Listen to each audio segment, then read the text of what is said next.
Whew. What's up, everybody, and welcome to episode 151 of the podcast. On today's episode, we got my dad on here because he's out visiting. So we just did our Patreon event, had a blast, seeing all of our friends and internet friends and supporters. It was just a really awesome night. It was fucking insane. But yeah, we talk about that a little bit, and then I just tried to ask my dad a simple fucking question, and then I didn't really ever get an answer. He just tangent. But yes, thank you so much, everybody. This is a classic type episode because we used to do a bunch with my dad back in the day. He when he was visiting, he said he really just wanted to do an episode with me. I'm like, let's go, dude. Sounds good to me. So we got him in here for like a fun classic one, me and him hanging out, smoking hash and talking about aliens. So I hope you guys have a great day and enjoy this episode. I'm gonna go blow some glass and get back to it. Thanks, everybody.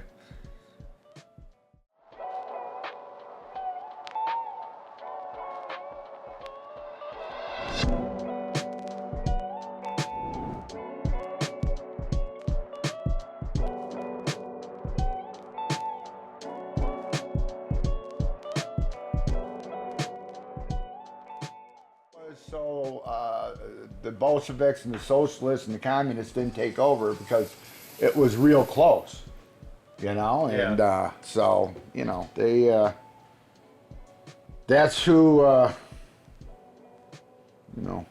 Man, last night or the other night was crazy though. the other night The event, yeah. It was wild. you had a very eclectic group of people here. I always feel like I didn't talk to people enough You talked to everybody. I was walking around and doing better. The year before, I was just standing at a table serving dabs. This year, I tried to walk around, talk to people, Wow. take some dabs on other people's rigs, and yeah, it was just. When you do events like that, you might have 100 conversations.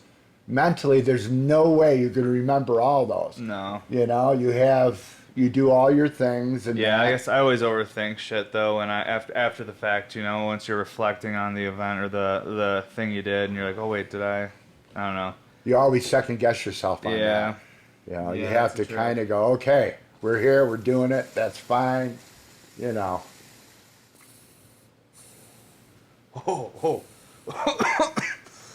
Oh my gosh, yeah, I didn't even get to try all the flavors of hash that the companies brought and everything. I was just too busy running around. The couple dabs I did take weren't even good dabs. They were out of the 13-footer, which was miserable. I took a hot dab out of the plasma piece, but I feel like that's how it goes when you're doing events. Everything feels, at least in my world, I'm always a little rushed, so I'm not sitting there waiting for my temperature to be You've perfect. got so many endorphins being released. Yeah, it's a And lot. so it just kind of, nullifies it as such.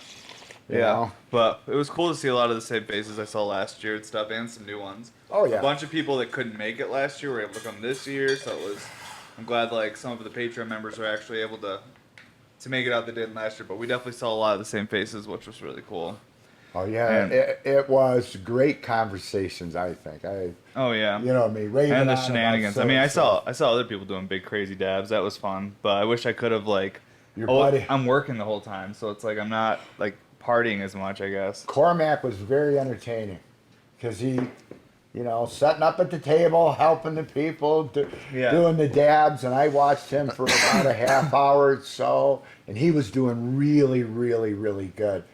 But all of a sudden, you see his eyes are getting a little more closed, and then gale force winds started coming along, and he started waving back Yeah. and forth, and I walked over and talked to him. Everybody's blowing the smoke right in his face, yeah. and it was just.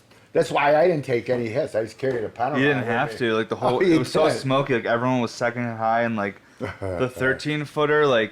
Everyone, the first 90 minutes, first hour and a half, everyone comes in the door super excited. We had a line of almost 70 people all the way down the sidewalk outside the building to in front of all the other businesses. Luckily, they were all closed, so we weren't fucking up anyone's business. But still, it was crazy to see that many people waiting outside. But then when everyone get in, everyone starts hitting the 13-footer, and all of a sudden I just start seeing people dropping flies, and then by about 8:30 or so, I was like, whoa, there's a lot of people gone. There's we had 60 people left out of the 100 that were coming through. We're all heroes. Yeah. We can do it. I didn't think people expected the 13-footer to demolish them the way it did. But also too, not many people are taking dabs out something usually they're ripping flour, and that's a little different. Oh, yeah. But the hash through it is a lot. And I think, I mean, I made it as a spectacle so people could come do that. And it that was a the spectacle. Idea. There was a lot of... I got to clean that piece. It's going to be a whole thing. There was a lot of body counts around. Oh, yeah. For sure. Yeah, and like, we're going to mount that thing to the wall, basically like a big, like, rifle, basically, or like a catch, like when you'd mount a big fish on the wall. You know, some taxidermy. Yeah, that's what, yeah.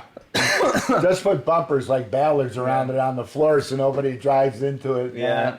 Just get those metal clamps. I'm gonna mount it up high on the wall, and I'm gonna have like 5 of those bike rack rubber coated hooks. I'm gonna just set it on those. Oh yeah, yeah. That way you can take it down and smoke it still. Oh yeah. It'll just be like It'll be up high. It'll be like 10 feet in the air, so no one can touch it. I think it was the group of people you had here though were really, really respectful though too. Everybody was.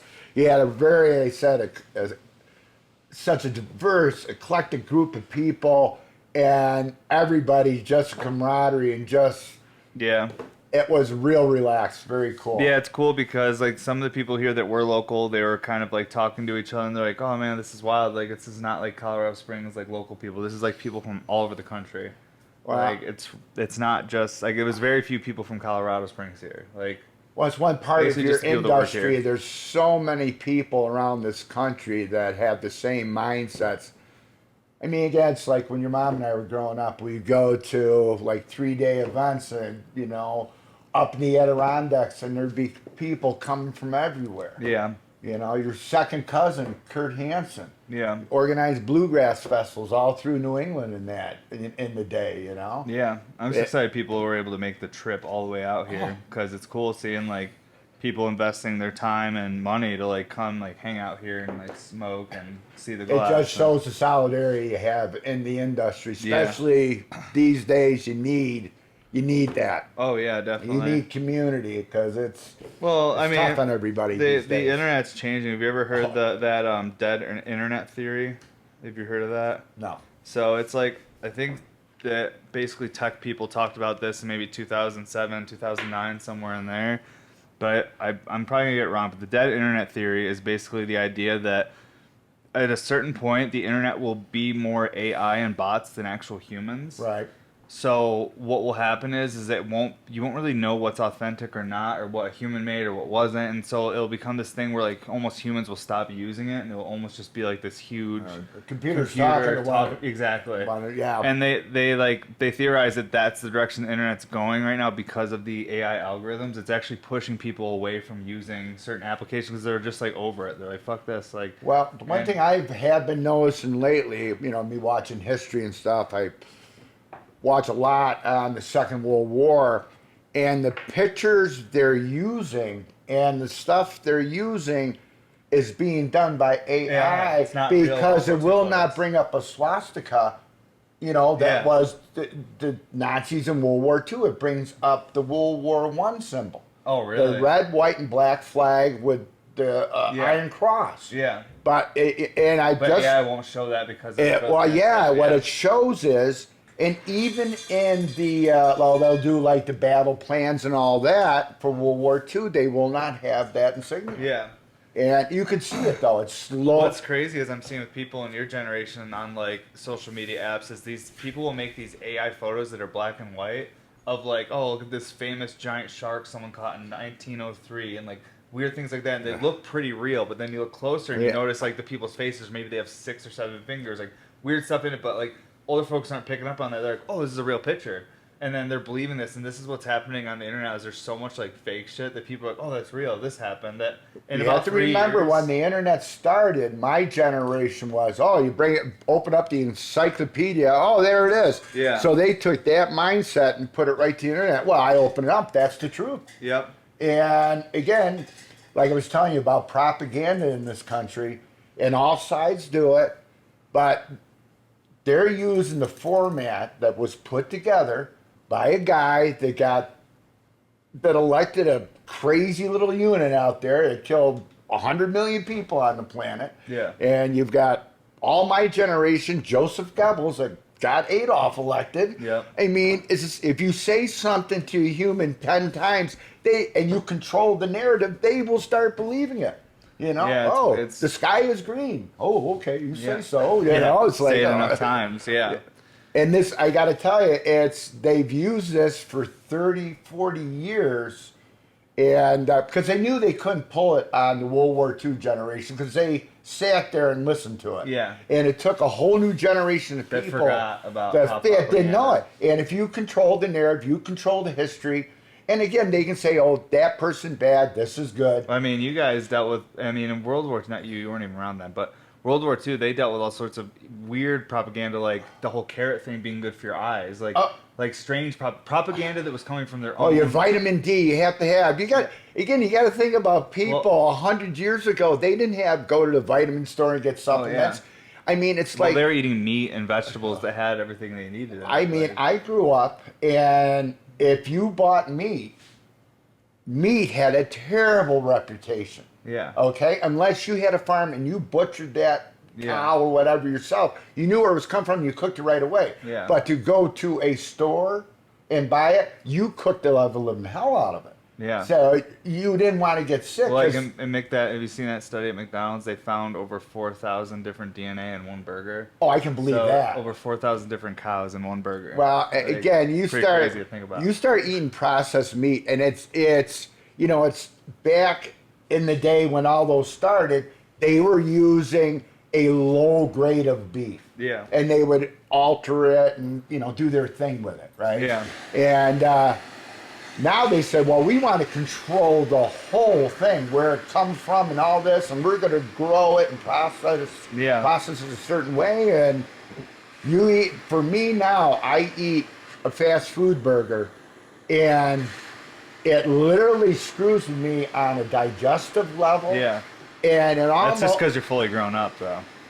Oh, I'm not. Someday I'll grow up. Yeah, no, you are. Yeah, 70 is fully grown. And again, it's got all this stuff in it. They've added more and more and more. Your generation is growing up more exposed to it. Well, I think when you get to be my age, you're going to look back and go, hey, that additive made you grow that third eye out of your forehead. Yeah. That's bad.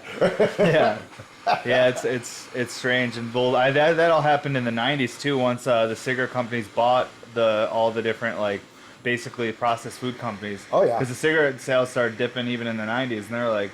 And what better group to control the group with something addictive? I'm saying they understand how addiction works, so that's their business model. So what else is addictive? Like processed food, we can put certain chemicals in there. But I mean, what can you do? They've been doing that forever. What can you do? They've been doing it forever. Yeah, man. I mean, it's fun to talk about it, but and a lot of people want to talk about a grand conspiracy where like all these companies are trying to depopulate this and that, and I'm like I don't even think it's that complicated. I think that it's as simple as this is a great way for us to make money, and then they can. It's just like with the big pharmaceutical companies. I don't think they intentionally are trying to kill a bunch of people, but I do think that they know that if we made $11 billion off this drug and we only have to pay out $5 billion in lawsuits, then we still made money. Oh gosh, yes. And that's what that's been a that's so been a business model forever. They can write off basically knowing their drug's probably gonna kill X amount of people, but they're gonna be able to make this much and then pay out those lawsuits. One thing that started showing up in construction when China started mass producing all kinds of components needed construction was you buy 100 things, be prepared that 10% of them are going to be garbage. Oh, like drywall screws. Yeah. And the quality of, drywall screws is a great description. When they first started using them, drywall screws wouldn't break off. Yeah. Now you use them with a screw gun, they snap. That's if there's even an actual place to put the Phillips head in. Yeah, that too. The quality. And drywall screws, they use black oxide and the heat treats and that. Yeah. It is junk metal. Yeah. But that's a lot that you see is, on old vehicles. They'd have the shift, the 3-speed on the cow. Yeah. Back in the early 80s, and actually before, they started using this cheap white cast metal. And if you were banging through gears on the cow, snap right off in your hand. Oh shit! Right, that sounds super dangerous. Your Uncle Matt was one of my word fans. He did it 3 times in 6 months. I don't know. I thought he would say the Le Mans or something. You're finally, so I finally had to take purpose. it off the handle, cut a hole through the floor to one work truck, and put it on the on the floor. Yeah. Yeah, it was That's your Uncle Matt though. That was. So I don't He know was if I've talked to you about this. Do you think any of that UFO shit? Do you think it's us, or do you think there's actually aliens? Oh no! Again, the alien thing seems. It makes much more sense. If you look at the populations of the planet, and then you take a neural map of the brain, what do you got? You have all these pathways. If you take humans on the planet, we're on the edges and here, and there's direct routes. Yeah. There's so much of this. Well, okay, 90% of the ocean, we don't know what's going on. We don't know what's going on in the Indian Ocean. So you're saying you think it's us then? It could be. I've said this before. We're the worker bees. Yeah. And I'm thinking more. So, but you're more. not saying. So you're still on the fence. It could be both then. I don't think it's well. Here's my alien. Okay. What? So do you think what we're seeing as terrestrial people on this planet? Do you think what we're seeing is possibly just high technology that we're producing and don't know about? I think that I still think something really dramatic happened here. I know that. I'm saying. Well, no, but what I'm right saying now, is, again, I can't. I think that people were left.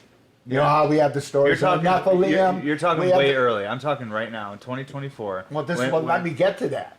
Okay, those groups, they were pushed off, but there was a group, a controlling group. Well, let me put it this way: there's a girl that Mom met. She was born in Argentina. Her family has been there forever, so she has grown up with all the mythologies of South America about inner Earth. Yeah. And Antarctica. You know, we have the Graham Hancocks and that of now. Yeah. She's drawing on the native peoples from there, those cultures. And she teaches us. Mom goes to well, I hope you Sound believe Journey. we came out of the earth too. Oh, absolutely. So, yeah. But again, we have people like Graham Hancock interpreting it for us now. Yeah. To get somebody that's from a culture that has all that same So mythology. do you think it's aliens or us that we're seeing in the sky right now? Oh, The news is reporting on it. They're measuring them with military radar and different devices. Oh, I understand. What are they? Every bit of that. You know, Animal Bird. Yeah. Right? The animal bird thing is iffy though. That one's kind His of like... son added stuff afterwards, but you have to listen to the little bit he said beforehand. Yeah, for sure. Okay? And his son was trying I to believe make what money. he says. I know, Yeah. yeah. But the only reason I ask is because, like, you know, even the day before 9/11, $2.3 trillion. That's not just for people's paychecks. That's because that's like crazy who money. was it? George W. Bush's vice president. I'm just saying, like, I understand Cheney put forth just before 9/11. In the Defense Department, we have lost track of $2.3 trillion. But and then we had 9/11. All the money that's being spent, the trillions, is that, like, it's definitely not all, because it can't all be accounted for. So there's trillions missing still to this day that have been stacking up every year, going missing. So what I'm saying is, if you don't think it's us, which I think it's probably us, I feel like you're seeing the money, like you're seeing the investment. If we're catching things on radar, we might just be catching DARPA projects. Like, again, I told C.S. Lewis wrote about. He had the series of 3 books. Yeah. You know, Out of the Silent Planet. The Hidden Danger. I forget the 3 names, but basically it's Mars, Earth, and Venus. yeah. And Mars was an ancient planet. Earth was a middle planet. Venus is a young planet. I extrapolated that out. You look at Mars, it has the biggest canyon of any planet. You're going back to the aliens, possibly. Yeah. This is just me being stoned. Yeah. But What if all 3 planets were inhabited as such? And they talk in the Tibetan Book of the Dead, it talks about 2 planets, 2 destructions of the Earth. You know, Egyptian Well, Book of the they Dead. talk about the cycle of our little solar system, and planets move in and out of the Goldilocks zone. Oh God, yeah, So, yeah. like, right now, Earth- precession on the Earth. Right now, axis. our planet's been in the Goldilocks zone for a while now. Yeah. So we've had time to develop all this life on it. But there was times when Venus was in the Goldilocks zone, Mars was in the Goldilocks zone, and Earth wasn't. Earth was like rocky and was a volcanic. snowball. Or a snowball. Snowball Earth. So my point is, I happened. think planets. Yeah, I think even on like a scale of like a cosmic scale, I think that's accurate. Even if it wasn't intelligent life there, these planets have had their moment in the sun, to say, where they become in the Goldilocks zone, where they can. But see, this is what again, you're saying about aliens and that. What if we, as a group, have been here so long that we have to migrate from, this is just an idea, back and forth between the planets and stuff, like, well, that's what I mean, like, I don't even... And, everybody talks just about precession, but our orbit around the sun is elliptical. Yeah. And then you take our planet, and we're at, what's it, a 23-degree angle, I think it is, a 43-degree angle, and then you take that, and the precession... wobble on that. So like you're saying, we're further away. Then they bring in Planet 9, Nibiru, all that. And they're still pushing for that. Yeah, but that whole thing, too, is also just to explain, like, weird, like, orbits that we've, like, that they're, like, record. There's, like, there has to be something big enough out there to move us. James Webb, too, is just, that whole thing is... Again, they try to make definite statements. Okay, well, this is the new orthodoxy, and then next week they go, "Oh, excuse us." Yeah. Some didn't quite work out, See, my thing is like, I think it's like always been us. Like, I think it's always just been like humans and like a human form. And I think like some of this technology we might be seeing, it might not even be like anyone visiting. We might be just like little fish in a pond next to a highway, and we're seeing cars go by. Like, and we're like, we may just be witnessing a side effect of travel. Like when you're, because what they see is they see these things moving and then blinking, and we're like, but if you're in the third or fourth dimension, maybe what you're witnessing while these things are moving, you're just seeing like the flashes or pieces of something moving. You're not seeing the whole thing, because like when a fish is in a pond, a car goes by, creates a little breeze. They see the reflection of the car on the water moves, so it seems physical, but all it was a reflection in the moving of the water. We all religions are more immortals, and all that. Like what you're saying is, these people are on a different level. They can come back and forth dimensionally. Okay. Yeah. I'm just saying, I think it's just us in the future. This is why I say that I feel we humans are like the worker bees. We have this short time, and as we have a collective memory over hundreds of years, we're starting to get these little glimpses of what was, because we're only using 8 to 10% of our brain. Yeah. So the rest of it's just kind of hanging out there. It's like, okay, you can program this biological unit to do ABC. Yeah. Okay. Right. I mean, there's all these blank computers. Yeah, and we're watching what's happening with genetic studies, right? We've just gone through a huge genetic program here, it lasted a couple years.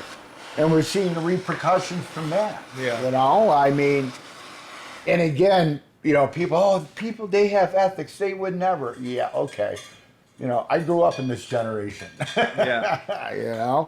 Yeah, no, it's just, that's like, I really do think that like, if there is some sort of profound advanced technology or race, I really think it's just us. It's just us in the future or us now. Like, I don't know if the future thing, because the concept of time, again, you have to, they do the different civilization level. There's no way we could be on that level, ever. We are tied to going, type 1, type 2. We're like a type -0 civilization. We're not even close. We're not even close. And I don't think physically that we could do that. You don't have to. That's what technology's for. You use avatars. Yeah, but then that's not you. But that's the whole idea with most of like the great aliens, is that they are actually just biological avatars. They're not real. They're biological robots that are being... Oh, they're programmed. They're just programmed. Or biological. Or there's someone, a human on another planet. And you just said that, biological robots. So what are we? We're just biological machines that they... But we're programmed for this atmosphere. What I'm saying there we is, go. like, we breathe a material, oxygen, that dissolves. So why couldn't you go everywhere then? All you do is make... Well, they would just find another place that has some form of life form and program that to do what they need to do in that place. I'm not even talking about that. I'm talking about like the idea that like... I don't think humans I don't think we as human beings, the animals, Yeah. are across the universe. I think the brain pan, the brain, that consciousness is what goes across the universe. We, there's a vessel here. I definitely think there's more humans out there. I just think they may look a little slightly different, but they're there's a certain vehicle they look for. Yeah. Or whoever they is, or who that consciousness is. Yeah. Because every world religion talks about this consciousness in one form or another. Yeah, I think I look at consciousness just like a wave, like in every individual person. That you could be that. It could be a wave of some sort. And again, in all religions, well, when you we little robots here, we for us to comprehend, we can get a glimpse of. You know? And again, that's why you end up at all these big places where our humans have to go in to get the answers. Yeah. And they're, instead of looking in towards I think that's technology we're using improperly, honestly. Most churches and temples, I think that they had a real physical purpose. I think singing certain things where you'd hit certain notes. Oh, no, absolutely. And with enough people at a certain note, you'd literally heal each other. Like, I think there was actual physical return people got. If you set up a whole situation like Christmas time, singing carols and all that, it releases all those type of endorphins. Which is great. It gives humans need hope. We need to. Well, I think take care that's of that's more of like an emotional, mental thing. I'm talking about like it's physically. I think thousands of years ago, people knew how to work together using sound and certain vibration to literally heal or take care of like free radical cells that maybe become then cancer. Something scattered. Everybody, something happened. And then we forgot, but we still had parts of the technology. Like nowadays, if everyone's still like the story of Gilgamesh writes about Again, that was like 2,000 years before. Well, real quick, let me finish what I was saying. Okay, sorry. If everyone forgot how cell phones worked, but we all still had them, and then everyone's like, "Oh, it's a cool mirror," and if you hit this button, like a light, and you can see at night, and we're like, "This is amazing. We love this technology," but we didn't realize that you could use it to make calls around the world to each other. That's what I think is happening with most of this technology left over from thousands of years ago. Is that we go, oh, we like to go in there and sing, and it's like, yeah, but you have to sing at this pitch, this frequency, and if this many people at this frequency, you start actually healing. Think about the carvings you see of Gilgamesh carrying the purse, and then you go back to Göbekli Tepe, and they're going, holy crap, there it is too, and then you start seeing it Mesoamerica carvings. You see it around the world, all these carvings of the ancients carrying this purse. Yeah. And what you're saying is, could have this been technology left or given to try to? No, I'm just saying as simple as like when people are going to church or people are singing certain things or maybe people are doing certain types of yoga. They're doing all these things, and maybe we have like the technology, and I found a way to use it modern, but we don't. There's actually an actual function. We only know so. I don't think mentally we're capable to tap into that because. Again, we have not figured out a way to open our brain capacity. We're trying to. So you say we never were able to?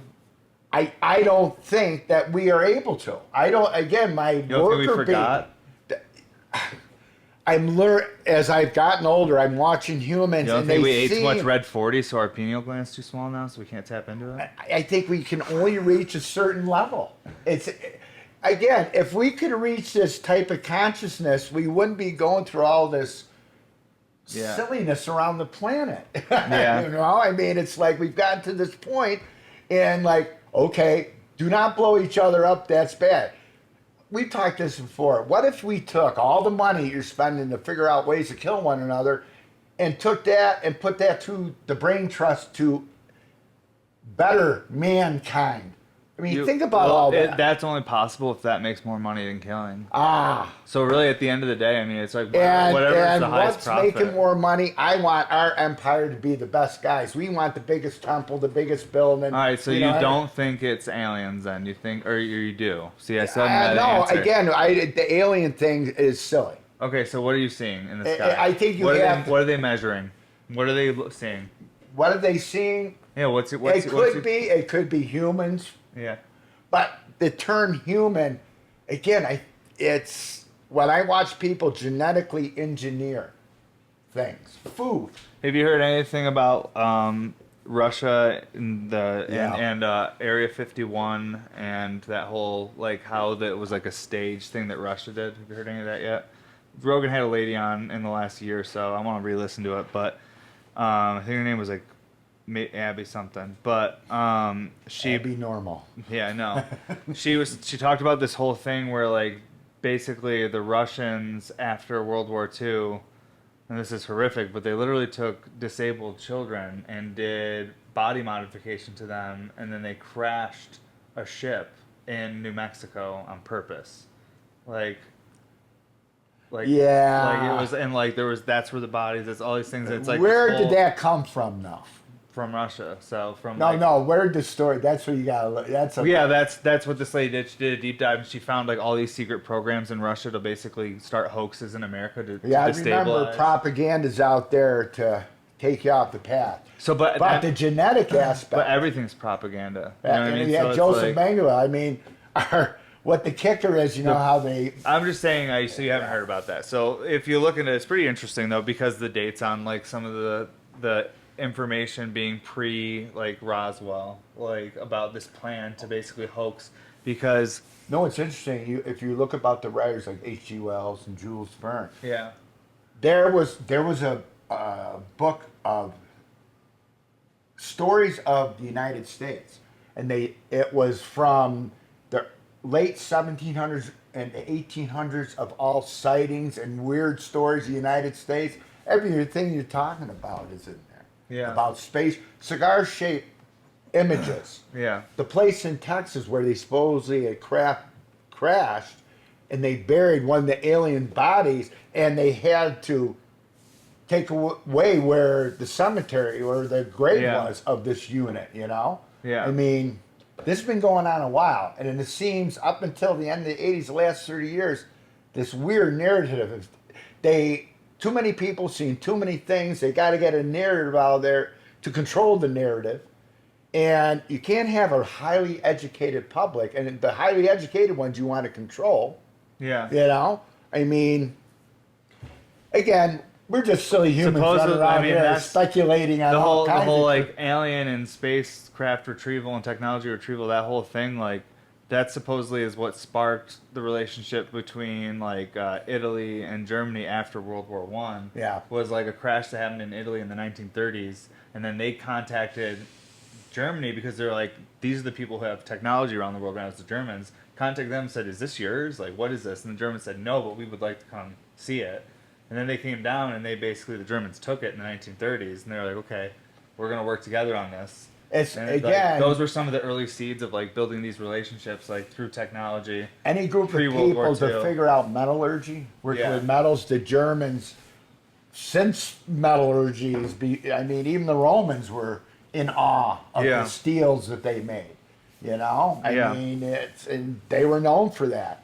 And World War II, the first jets. To build a jet engine, to sit there and the amount of heat, I mean, that takes a little bit of knowledge. Yeah, for sure. I mean, it's. No, it's just interesting, and I mean, like I've been watching. I mean, you guys, anyone watching this, you should really check out the Y-Files. It's really fun. He does a really good job at like deep diving and then like debunking and also showing where. He doesn't take a side though. No, that's why it's fun, because you can kind of just enjoy it and make your own whatever you think about it.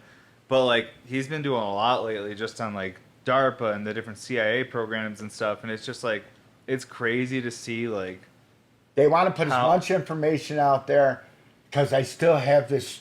For me, I don't know if it's old age, but it is not apocalyptic. It's just that term, the stars align. Yeah. You get a feeling. It's so much information. I'm just saying it's crazy the technology that in the last 100 years it's been developed, and we've maybe used like 2% of it. There's like 98% of the technology has been shelved, and like your great grandmother. Like in the 1950s, the National Secrecy Act, which is really, I've been learning a lot about that lately. That's super interesting. They went after everybody and anyone. Anyone that had high technology, they were like, I mean, that's why they originally started DARPA too, which it used to be called ARPA. But then they added the D to make it a defense. Yeah. So it became DARPA. But they originally started that after World War II because the Americans and the rest of the world were so shocked by what the Germans had in the technology that the goal of DARPA was to never be shocked by high technology again. So DARPA became this thing like, we need to develop the most high technology so we're never shocked next time we go into war and we see some shit, we're not like, where the fuck did they get that? We're like, so. If you look at the country Israel, yeah. You know that movie World War Z? Yeah. And they talk about the 10th man? Yeah. If everybody agrees on one thing, the 10th guy goes, okay, I'm going to be outside the box. Yeah. Right? And that idea is real. Yeah. So you don't think countries like the United States, the former Soviet Union, China, France, they have all picked. Yeah. The United Kingdom, they have the stories of what happened there after World War II because they had nuke bases there, and this happened in the 50s and 60s. Yeah. Again, Mom and I, her 25th birthday on Lake Ontario, for me, I've seen two things. Her 25th birthday, out of Sandy Pond, the 3 nuke plants. Yeah. About 2 o'clock in the morning, you look out over Lake Ontario, and all of a sudden, there's a light. It's not on the water, it's above the water, and it just sat there, and it sat there, and it sat there. I'm going, in your mind's eye, you got to say, you want to rationalize it, it's got to be a helicopter. Yeah. But a helicopter over Lake Ontario on a windless night, that sound will radiate out. You'll hear it. Definitely. Didn't hear anything. If you can see the light, you'll hear it too. Then being up at Charlie's house. Yeah. 7 o'clock. The sun is just going down. The sky is still lit up with the sun and that. I was picking up Mom. I'm sitting on their back deck. I look up and there's the moon. All of a sudden you see one orb come here, one orb come here. I go, hey Deb, look up. She turns around, she sees them, then blink, they're gone. Yeah. Now, you know me. I got to really see something. And can you imagine what people saw thousands of years ago before light pollution? Well, they made all kinds of stuff. It must have looked like a super highway up there. I've seen all the things flying around. Being up at Cripple Creek, that's what I did up there the whole time. I sat out there late at night because you're so far up and there's nothing in the sky. You can see satellites go over, but, again, when I was growing up too, you guys have all this diversion with technology, TVs and that. I mean, I always used to say, we had 2 TV stations. Yeah. Lawrence Welk wasn't a great thing to watch, for me at least. And, you'd sit outside and just stargaze and the things you saw. I mean, when I was 8 years old, talking about seeing things, I told you about over Baldwinsville. It was a fall night, and I'm outside, and it's still, the sky's a little bit blue, but the sun's going down. And across the sky, and it was as big as could be. The fire and smoke come out. It didn't look like what I thought a meteor would look like. Yeah. It was black smoke coming off it. And they found pieces over Jordan and went across Baldwinsville. Too low. And I remember coming home, telling everybody in my house, no. Next day it was in the Herald Journal.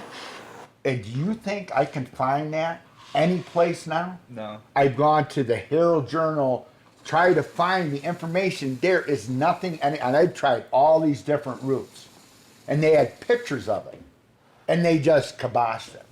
Got rid of it. It just disappeared. Well, and again, that was part of Project Bluebeam too, was to. Well, you have to remember, upstate New York you had nuclear silos all across upstate New York. You had Griffiths Air Force Base was a SAC base for B-52s. Yeah.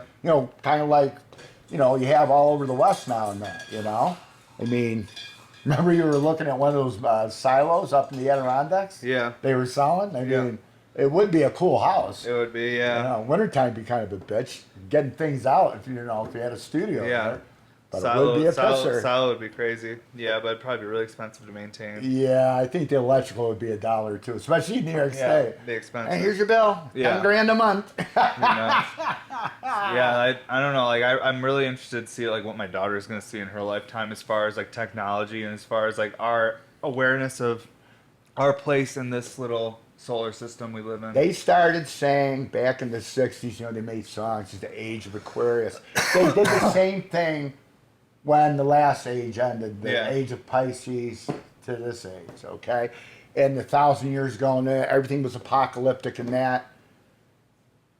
That was controlling. You had groups just trying to control through ignorance. Yeah. It's different now. They've tried to keep people ignorant for the last 30 years, but something there's too many people. There's too much out there. And I feel a lot of things are going to be revealed. Yeah. I'm hoping to see it in my lifetime because, you've got too many people sprouting too much ignorance, and there's too many people going, wait a minute. Yeah. Your concept is great, but we want to know what the truth is. We can't just blindly believe. Yeah. Have you seen anything about this new discovery about the Milky Way and where we are in it, and we're actually when you're looking at that what the Mayans would call it the womb of the universe, where stars are birthed, that the actual constellation that we can see from the night sky right there. Supposedly, where Earth is and our little solar system, we're actually a smaller galaxy crashing into the Milky Way. And the Milky Well, they said that. That's we're where we are. The remnants of. Yeah, so what we're actually in is we're two galaxies blended together, and the next one we're going to hit Andromeda in 2 billion years. Right. Which is for a pretty fucking long time. So we're good. But either way, we've always thought that we were just one thing floating through, but we're actually a mashup. So I wonder if that might be why life is sprouted up on this planet too. Is that this special thing happened when two different, maybe 4 billion, 5 billion crashed years ago together, and maybe that's when Mars got destroyed. Mars is being how planets and that. I agree with all that science. Yeah. We can get the basic science on how certain things happen. Yeah. It's taking it to that next level of it's like having fire in a piece of wood. Yeah. Okay, all right, I know the fire, I put that on there. Why does that do that? Yeah. We're still at that level. Yeah. To take it to that next level of going. Most of these things that we figure out, especially with math and then also in space, we have to add a lot. We have to make up a a lot of stuff to add assumptions. To it. Dark energy and all this. Albert Einstein, you get orthodoxy in science, which is terrible. Yeah. Because science is not a constant. Orthodoxy doesn't like when things change. Right. So whether it be anthropology, archaeology, religion, any of it. The idea of science says, okay, that's a great idea. How can we work on that? Because we know that is partially true, but there's a lot of unknowns that belong to us that could take us to this next level. Yeah. And that's the problem right now. You can see it in everything, actually. Yeah. We want to keep everything the same because we're content. It's like the guy that goes to the bar and has the beer every day. This also goes back to people being really old in government too. Is that you won't have profound changes in culture if the same people are running things for generations.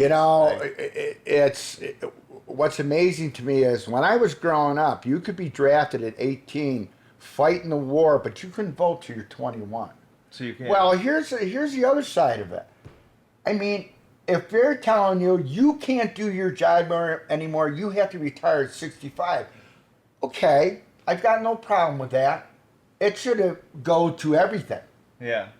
I don't care. And the idea, everybody goes, old people should take the driver's test every 5 years. I think everybody should. Yeah. Okay? Yeah. Not just old people. I agree 100%. Make sure you're good. I would like to have people have the L&R painted on their back hands and understand what a blinker is. That's for sure. But, No, consistency across the board probably would help a lot of things. But, again, we're silly little animals running around, and until something comes along and kicks that out of everybody's head and goes, okay, it's time to put your childhood things away, and let's become adolescents. So as humans for basically the last 6,000-7,000 years, we've been kind of doing the same thing. We build up to a certain point and then collapse. Build up to a certain point. You have to go Kentucky. What were they doing there? I'm just saying, generally speaking. So we've been doing that, and then if you go back even farther, go back to Tepe and all that stuff, we don't really know what those people were doing. So my point is, if a great cataclysm did happen and there was all this technology and we forgot how to use it, and then we find things like, the pyramids of Giza, all that stuff, and we start... Why did Göbekli Tepe bury itself? They saw something coming. I mean, I'm not worried about that. That's not my point. I know it's not your point. You're just dropping in. I love it. But my point is that, like, you were saying that you don't think that we were ever to, like, this, like, point where we could be at that high level. I'm like, what if everyone forgot how to use the technology we have? There's these giant buildings left over all over this planet. Like, what if we forgot how to use all this stuff? And again, I go back to the worker bee thing. Yeah. Okay? And then you look at the carvings. Like, so maybe we never knew how to use it personally, but we were told to by the people. And we had overseers. And the overseers told us. Oh, yeah, okay. And of the group of humans they have, man. Okay, there, Fred, you're really good at doing this piece of stone cutting. You're going to have a group of 20 guys. Yeah. Then he has oh, wow, I'm the best at this. And then those 20 guys, and all of a sudden he starts building the tribe. So trainable, but if we all get wiped out and we don't have overseers to reteach us, then we don't have the ability to use the technology. And then we go back to the cave. So I'm fine with that. So that means that we did, at a certain point, know how to use all the technology. Wouldn't that go along with the little bits they tell you that, oh, we were in caves 8,000 years ago? Okay, well, it probably took us 4,000 years to recover from because if we didn't know how to, right? Because we were just the worker bees. And doesn't that say that in the stories? Yeah. We helped all the giants, build their buildings and all that, all the megaliths around the planet, right? And I mean, you go to like the Peru, and you have, I can't say the name of the fortress with that. Looks like they've morphed the rocks together, and then the Incas. Sexy woman. Yeah.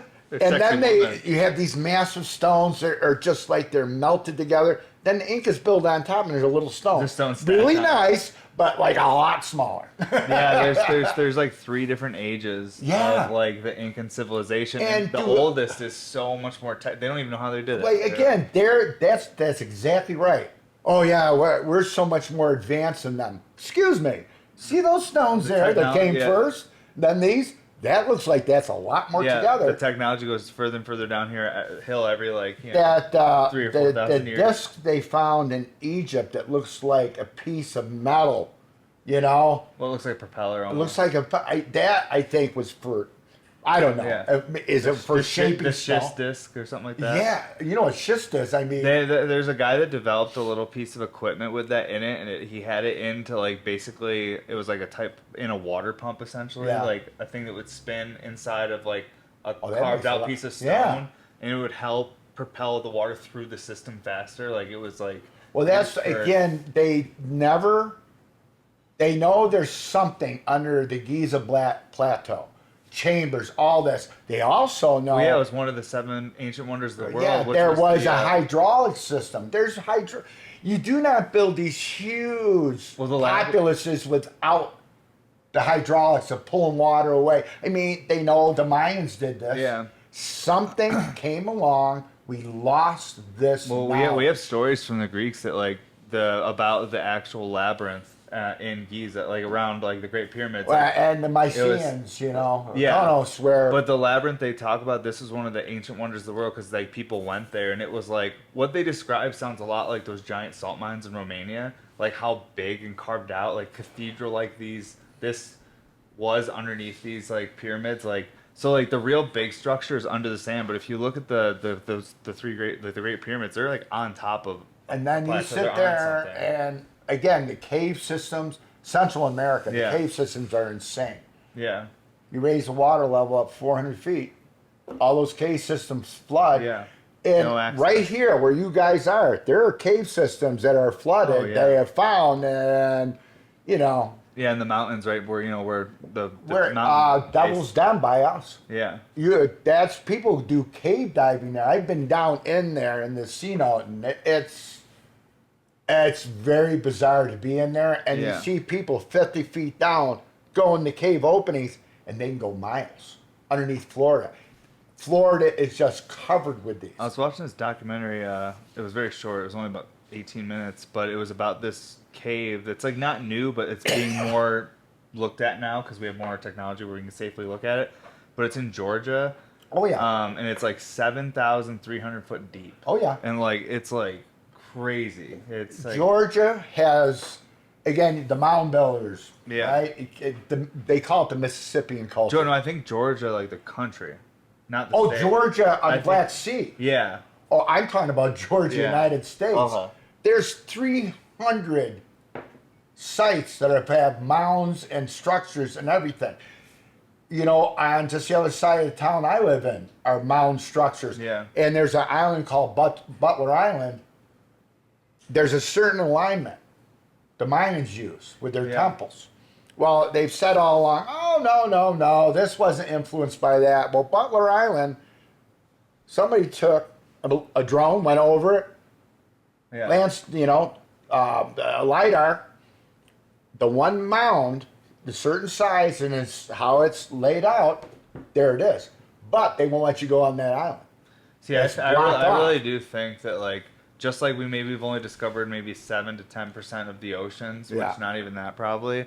I feel like it's the same thing with the cultures of America and South America. We don't even know the tip. We see some leftover things, but there's those cultures. I think they were so much more vast and huge than like.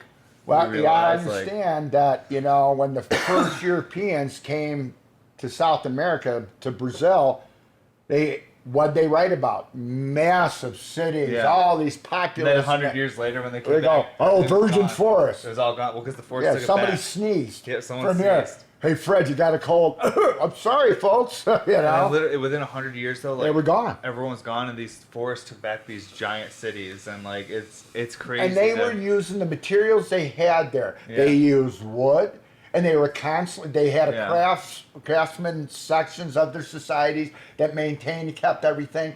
You wipe everybody off, and what do you got left? People in remote parts of the Amazon that want nothing to do with the way you look. They will kill you. Yeah. Because in their mythology, they remember. Yeah.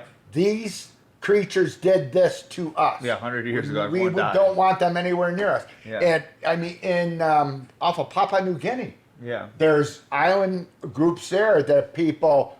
These islands are off limits. They will kill you. Oh, North Sentinel, you're talking about. Yeah, well, there's you know, it's... Yeah, that's crazy. Like, there's if you would sit there and stop trying to shift history to your culture and work it in with your culture, instead of just taking them as an individual thing and say, okay, what common thread do we have here? Yeah. You know? I mean, you got 200 religions around the planet, and there are certain threads. The flood story. It's a fact. All of them, there is a flood myth. Yeah. If you go through what the Anunnaki and Gilgamesh wrote, the names of Adam and Eve are derivatives from two names that are there. And then you start doing Adam and Eve, the concept of them, and you start going to these other religions, you go, wait a minute. These are the exact same stories. Oh yeah, Zionism. They're the exact same story as like the Bible, pretty much, with the Ark and like other. Gilgamesh. It was these round. They were like round boats. Yeah. Instead of an ark. Yeah. An ark is something that was. But there's all different stories. Okay, the ark. And all these the things Ark of the Covenant. I'm talking Noah's Ark. Yeah. That's where that comes from. I'm talking like older than that though, like because in the Zionism religion they actually have like an ark, like we're talking pre-Abrahamic stuff, like that's what the story is like. I mean, they got their stuff from the Mesopotamians, like And where did the Mesopotamians get it from? And where did the Mayans? Where did the Pueblos? I mean, it's. That's why maybe a long time ago everything was connected because there was a common. And there's a story in all religions about, again, I relate to Christianity. That's how I was brought up. The Tower of Babel. And what happened there? Man got so cocky. He was going to build a tower so he could be equal with God, and something dramatic happened. Yeah. And the big thing is, I'm going to scatter you to the four corners of the earth, and you won't know anything. And they've always projected it as, all of a sudden, people can't talk to one another. Yeah. Well, here's another way to do it. Have something dramatic happen on the planet that wipes it out, polar shift. I mean, people forget. And if people are ignorant, they're not going to want to hear some scientific term. Oh, really sorry, Fred, the Earth got destroyed. What's left over, you're going to pass down. There's going to be stories. Well, shit. All I was trying to figure out is if you think it's aliens or us. Nope. But there we go. That's hey, I'm sorry. I'm starting to find they run certain narratives that they want to, like, push you off the path. Yeah, we went off the path for sure. If you look at History Channel, you got that guy who always talks about ancient aliens. Yeah. Well, it's a bankable thing now. That's why I take very little stock, because again, they're doing the Joseph Goebbels thing. Say something 10 times and we'll make people believe it. Yeah, season 1 was sick. After that, it gets kind of out of control. It's redundant. It It gets really weird. But that's what you got to do. You got to you got to make it better. Well, shit. This was fun. We did it. We did it. We did an hour. That's it. That's Ready to on about senseless shit. Yeah, it happened. It happened. If they would just listen to us. It was fun. And yeah, guys, don't forget to check out bmsclass.com. We have a Sunday sale coming up at the end of this month. I don't know the exact day yet, but lots of fun stuff happening in July. I'm excited to post and share with you guys. Hope you have an awesome day. Thank you, Dad, for hanging out. Hasta la bye-bye. And have a great day, everybody. Hey, I want to say one shout out, though. I met a really good guy in Tampa Airport. Chico Perez. The guy was very honorable. He knows certain biker groups of mine. But anyways. Awesome. Yeah. All right. Well, there we go. Chico Perez. Shout out. There you go. All right, guys. Have a great day, everybody. Thank you.